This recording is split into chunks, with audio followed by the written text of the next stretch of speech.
Oh my goodness. Now this video is going to be fun to make. Today is my first response video and I'm going to be responding to Hypercharge's The Ultimate Super Smash Bros. Roster Rant. Now, keep this in mind because there's nothing to take out of context. I do not hate Hypercharge. I just hate this video. A lot actually. Technically most of the videos I've already made are response videos, but that's besides the point. Also, to anybody who is saying, hey, it's just a joke video. You see, here's the thing. When you make a 1 hour long rant video complaining about anything, the joke instantly becomes stale, you see, because I'm not laughing. Anyway, without further ado, let's get into it. Also, my apologies for the visual and audio quality. Now let's get into it. We got 75 playable characters, over 100 stages, over 800 original music tracks, and this Super Smash... Yeah, let's just skip this.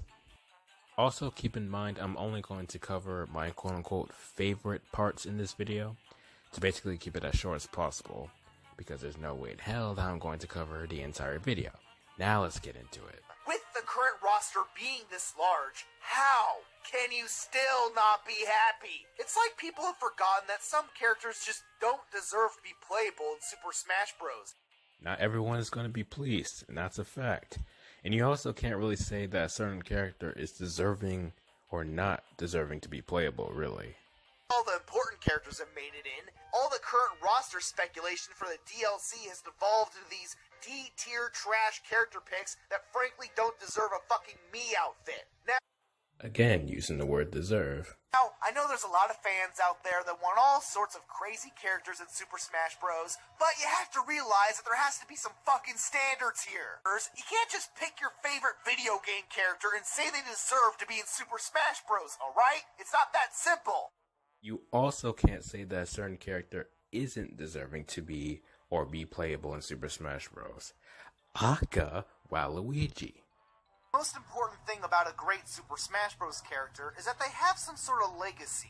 Typically, they're a character that's exclusively Nintendo-related and a representative of a multi-hit series of games. They're also a character that has a lot of potential for their moveset. Ideally, Super Smash Bros. Characters should have a wealth of abilities that can be easily reincorporated into the game. And the more abilities that are directly pulled from the respective franchise, the better.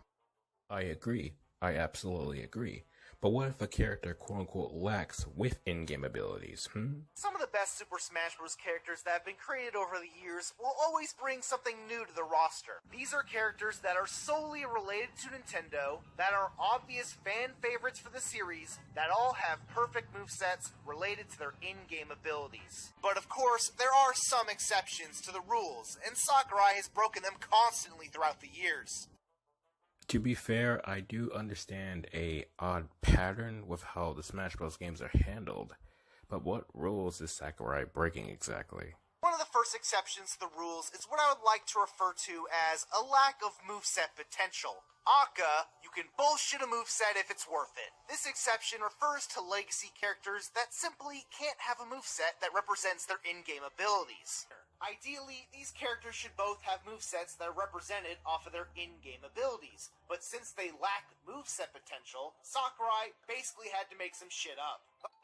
It's less of bullshitting a moveset and more of being creative, really. The second exception to the rules are what I would like to refer to as the clone characters. Aka, the Sakurai branded Echo Fighters. Aka, the clone characters are officially called something now, so now everyone likes them. Ideally, the clone characters would have their own unique moveset based off their respective franchises. But, due to development constraints, these characters lack a unique moveset that truly represents them.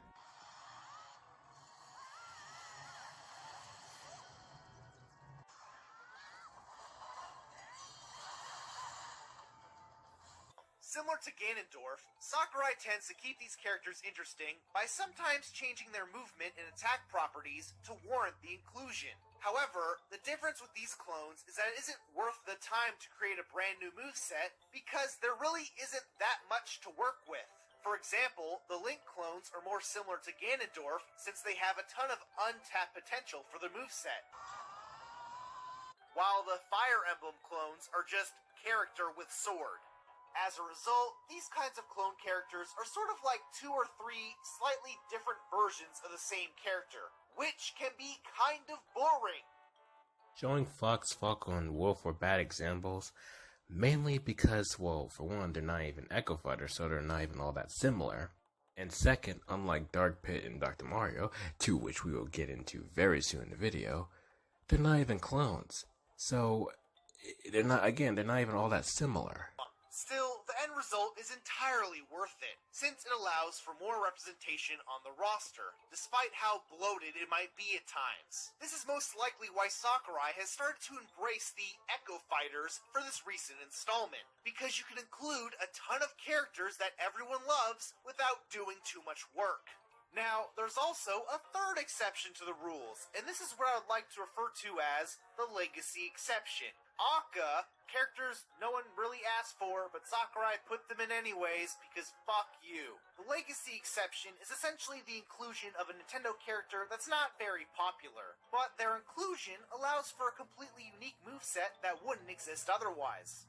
The legacy exception can also be applied to characters that have some sort of historical significance, like Pit, Mr. Game & Watch, and Rob. This is used for characters that meet the ideally perfect criteria for a Super Smash Bros. Character, but are usually so fucking irrelevant that they wouldn't have gotten it otherwise. To sum up the legacy exception, it's essentially used for characters that are fucking weird that no one really wanted, but their moveset is usually unique, and after they're announced, everyone just accepts that they're cool characters and doesn't give a shit. You are on lax Chris levels of contradictory. Holy shit. For starters, why should people give a shit? It's more characters, more recognizable characters, aka, Aka, meaning more representation for the roster. Why should people give a shit? Fourth and final exception to the rules is what I would like to refer to as the outsider picks. Aka, the not Nintendo characters. Aka, fuck the rules, we'll do whatever we want. These are characters that fit all of the criteria of a perfect Super Smash Bros. Character, besides the fact that they aren't exclusively related to Nintendo. Now, of course, the reason the outsider picks have become more acceptable over time is because they themselves are massively popular characters that have movesets that perfectly represent their in-game abilities. The only character that doesn't have a perfect moveset is probably Pac-Man. But of course, bullshitting a moveset for Pac-Man is perfectly fine because he's fucking Pac-Man. How is it bullshitting a moveset? I mean, sure, we don't really see Pac-Man pulling out a fire hydrant in his own games, but again, it's not bullshitting, it's being creative. Now, this is entirely subjective, and some people might disagree with me, but hear me out, okay? The two characters that are in Super Smash Bros. Ultimate that I absolutely hate are Dr. Mario and Dark Pit, and I honestly think they should have been removed. After all, the whole concept of clone characters was that it was a way to increase representation without taking up too much development time. But that whole benefit is lost when the clones are literally the same character. Doesn't matter, because it's exactly what you just said, to increase representation without taking too much development time. That is all. Dr. Mario is just Mario in a doctor's outfit, and Dark Pit is just a palette swap of Pit. Now, obviously, I know that Dark Pit is technically a different character in Kid Icarus Uprising, but shut the fuck up, that's fucking Pit. Even in the context of the game, Dark Pit is literally just a clone of Pit. It's like the equivalent between having Peach and Pink Gold Peach instead of Peach and Daisy. It's like having... You know, it's funny because even coming from the context of the Super Smash Bros. Games, Daisy has been a quote-unquote clone since Melee. And considering that there are personality differences between every single character in Ultimate, I'm just saying, coming from your logic, shouldn't you be hating Daisy as well? You see, the reason that Dr. Mario and Dark Pit suck is because they could have had perfect representation as alternate costumes, but now they're just taking up space on the roster for absolutely no reason. And he continues to keep contradicting himself. Well, that ends part 1 of today's video. Part 2 will be out later today, and it will be linked in the description. Stay tuned.